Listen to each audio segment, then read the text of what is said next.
আসসালামু আলাইকুম গাইস, কেমন আছেন আপনারা সবাই? আপনাদের জন্য আমি আজকে একটা মাংসের রেসিপি নিয়ে আসছি। আমি আজকে কদু দিয়ে মাংসটা রান্না করবো। তো দেখুন, প্রথম আমি কদুটা ছিল্লা সুন্দর করে কাটটা নিছি, সাথে দুইটা আলুও দিছি কদুর সাথে।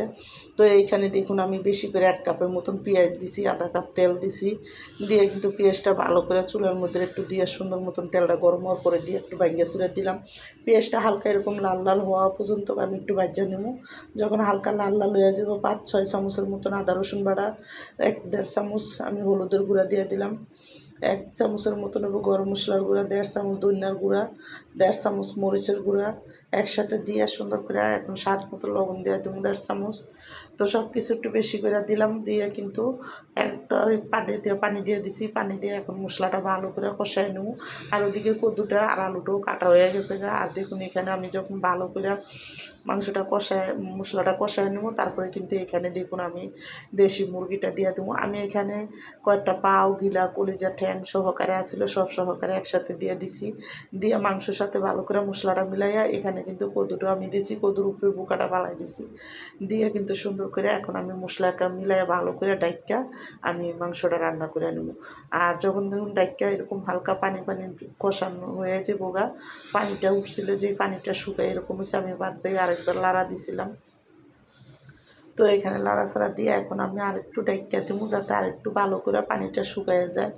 তো পানিটা শুকিয়ে যাওয়ার আগে আমি এখানে দেখুন কলিজিটা দিয়ে দিছি। কলিজিটা আমি আগে দিই নাই, কারণ গলে যাবো গা, লাস্টে দিছি।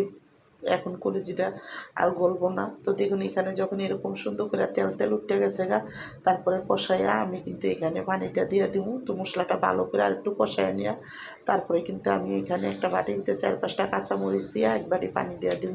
তো দেখুন এখানে 1 বাটি পানি দিছি, কারণ এটা অর্ধেক গলে গেছে গা।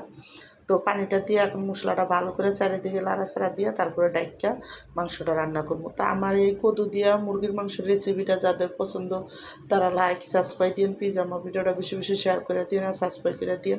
আর এইভাবে একবার হলে মুরগির মাংস রান্না করে দেখেন, অনেকই মজা লাগে। তো দেখুন এখানে যখন সুন্দর করে 2-3টা বলক আইছে, আমি কিন্তু একটু বেশি করে জিরার গুঁড়া আর অল্প একটু গরম মশলা গুঁড়া দিয়ে দিলাম সাথে, দিয়ে কিন্তু এখন নামানোর আগে ভালো করে আমি একটু লাড়াচাড়া দিয়া আর একটু হালকা ঝোলটা তেল তেল উঠা পর্যন্ত আমি মাংসটা রান্না করে নেব।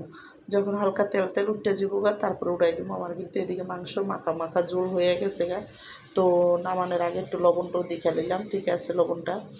তো দেখে এখন আমি হালকা ঝোলটা শুকান পর্যন্ত মাংসটা রান্না করবো।